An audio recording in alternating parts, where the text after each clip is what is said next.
23 सालों से इस इंडस्ट्री में हूँ, संघर्ष किया है और मैंने कहा कि संघर्ष ही सफलता का रास्ता है। अगर आप संघर्ष करेंगे तो सफल जरूर होंगे।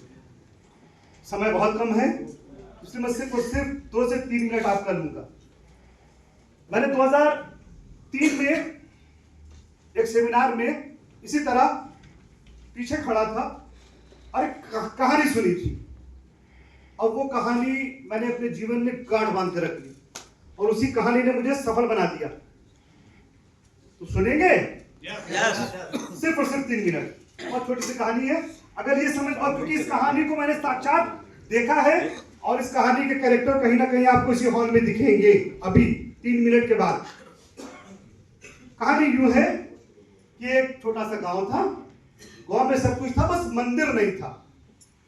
तो लोग इकट्ठा हुए, ये हुआ कि भाई गांव है तो कोई भगवान का मंदिर भी होना चाहिए, तो सबने मिलकर मंदिर भी बना दिया।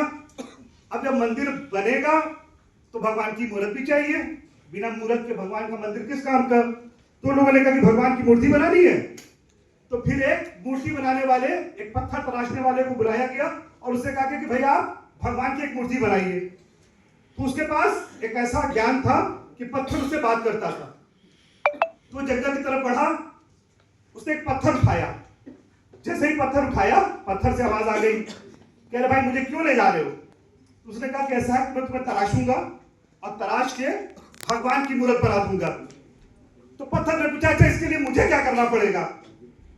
तो उसने बताया कि मैं तुम्हारे जिस्म पे छेनी और हथौड़ी से लाखों बार चोट करूंगा, तुम्हें वो दर्द बर्दाश्त करना पड़ेगा। अगर वो दर्द तुम बर्दाश्त कर गए तो फिर तुम भगवान की मूर्त बन जाओगे। पत्थर ने कहा नहीं, मुझे दर्द बर्दाश्त नहीं करना, मैं जैसा पाऊं से वैसे ही छोड़ दो। उसने पत्थर रख दिया, आगे बढ़ा, दूसरा पत्थर उठाया, उससे भी आवाज आई कि मुझे क्यों उठा रहे हो? उसने फिर बताया कि मैं तुम्हें तराशूंगा और उसके बाद भगवान की मूर्त बनाऊंगा। उसने कहा अच्छा इसके लिए मुझे क्या करना पड़ेगा? तो फिर जवाब दिया कि मैं तुम्हारे जिस्म पे छेनी और हथौड़ी से लाखों बार चोट करूंगा, तुम्हें वो दर्द बर्दाश्त करना पड़ेगा। तो अब पत्थर कहता है कि अच्छा अगर इतना दर्द बर्दाश्त करने के बाद दुनिया मेरे आगे सजदा करे, लोग मेरे आगे सर झुकाएं, लोग मेरी पूजा करें, तो मैं ये दर्द बर्दाश्त करने को तैयार हूं। मूर्ति बनाने वाले ने पत्थर उठाया, उसको तराशा और तराशने के बाद भगवान की मूर्त बना के मंदिर में लगा दी गई।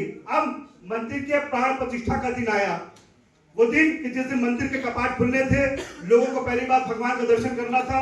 पूरा गांव इकट्ठा हुआ, सबने पूजा का थाल तैयार किया, थाल में रोली, चंदन और उसके साथ नारियल। अब पूरा गांव लाइन लगा के खड़ा है, सबकी थाल में नारियल है। अब जब पुजारी जी ने देखा कि सबके नारियल तोड़े जाने हैं, तो फिर पुजारी जी ने कहा कि ऐसे तो मंदिर का फर्श टूट जाएगा। तो एक लड़के से कहा जाओ और एक पत्थर उठा के लाओ और उसी पत्थर पे नारियल फोड़ा जाएगा। वो लड़का गया और वही पत्थर जिसने पहले इनकार किया था, उसी पत्थर को ला के रख दिया। और उसके बाद यही हुआ कि हर व्यक्ति आता और अपना नारियल उसके ऊपर फोड़ता चला जाता, धनाधन धनाधन धनाधन धनाधन। और उस पत्थर की नीति बन गई कि जब तक वो मंदिर रहेगा तब तक उसके ऊपर वो पत्थर तोड़ा, वो नारियल तोड़ा जाएगा, उसको वो चोट बर्दाश्त करनी पड़ रहेगी। मॉरल ऑफ द स्टोरी क्या है कि जिस पत्थर ने चोट खाने से मना कर दिया, चोट तो तब भी लगनी थी उसको, और अब आजीवन जब तक वो पत्थर रहेगा, जब तक वो मंदिर रहेगा, तब तक उसके ऊपर वो चोट मारी जाएगी। मगर जिस पत्थर ने स्वेच्छा से वो चोट बर्दाश्त की, आज वो भगवान की मूर्ति बन के मंदिर में है और दुनिया उसके आगे सजदा कर रही है। अब आप तय कीजिए कि आपको कौन सा पत्थर बनना है। अगर आप चोट खाने के लिए तैयार हैं, मैंने कहा मैं इस कहानी को इसी हॉल में दिखाऊंगा। 6 महीने पहले एक व्यक्ति ने एक छोटा सा विजन लेके प्लान शुरू किया और रोज हजारों सवाल, वो सवाल नहीं थे, वो चोट थी। मैं भी बहुत सारी चोट लेके गया था सीएमडी सर के पास। मैंने भी सोचा था, क्योंकि मेरी आदत है, मैं एकदम गाड़ देता हूं एमडीओ को, तो मैंने बहुत सारे सवाल और ऐसे कम से कम 1 लाख से ज्यादा सवाल जो चोट की शक्ल में आए हैं, जो सीएमडी साहब ने बर्दाश्त किए हैं, झेले हैं, सबको मुस्कुरा के उनके सवालों का जवाब देना, उनको सेटिस्फाइड करना। और उसके बाद आज नतीजा ये है कि सीएमडी साहब आज की डेट में इस हॉल में, मैं भगवान तो नहीं बना सकता क्योंकि भगवान तो कोई बन ही नहीं सकता, मगर कहीं ना कहीं बहुत सारे लोगों का भविष्य बदलने का हौसला है और कहीं ना कहीं इसका ही सम्मान है। अब आप तय कीजिए कि आपको कौन सा पत्थर बनना है। सर सफलता दिखती है, संघर्ष नहीं दिखता।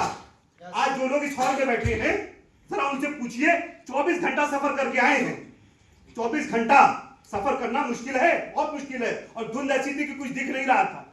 मगर याद रखिए, जब तक आप लक्ष्य नहीं बनाएंगे, दुनिया के सबसे बड़े नेटवर्कर ने कहा है कि लक्ष्यहीन व्यक्ति काम तो करता है मगर कुछ पाता नहीं है।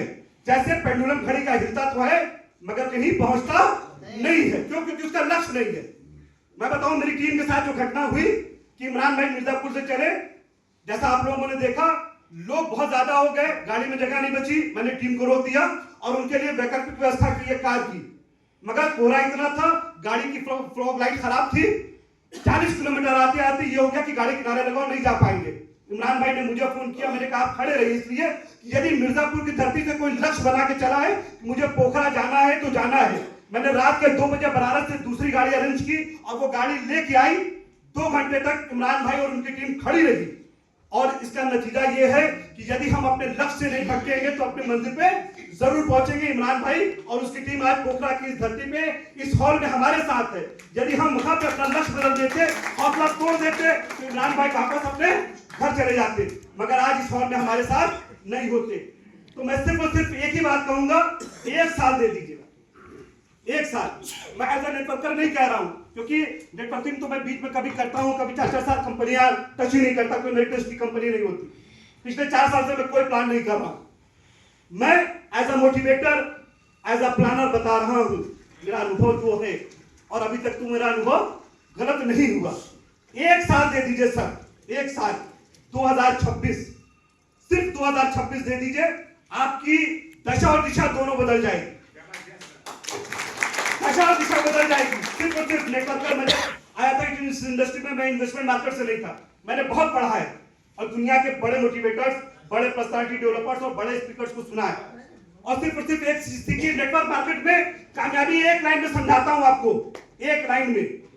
कोई भी नेटवर्कर एक बारिश में अपने आप को भिगा ले, एक बार एक सीजन धूप में अपने आप को जला ले और एक ठंडे में अपने आप को अकड़ा ले। जो -7 डिग्री टेम्परेचर और -8 डिग्री टेम्परेचर में जिन्होंने काम किया, मैं करता हूं। मैं -7 डिग्री -8 डिग्री में भी सेमिनार कर लेता हूं। 1 साल एक धूप में अपने आप को जला लीजिए, एक बारिश में अपने आप को भिगा लीजिए और एक सर्दी में अपने आप को अकड़ा लीजिए। 1 साल के बाद आप इन तमाम चीजों से सारी जिंदगी के लिए महफूज हो जाएंगे, इसलिए कि आपके पास अपने पैसे का, सपनों का घर होगा और अपने पैसे की सपनों की गाड़ी होगी। 1 साल दे दीजिए। 2026 का रोड मैप अभी थोड़ी देर में सीएमडी साहब आपके सामने प्रस्तुत करेंगे, उसको बड़े ध्यान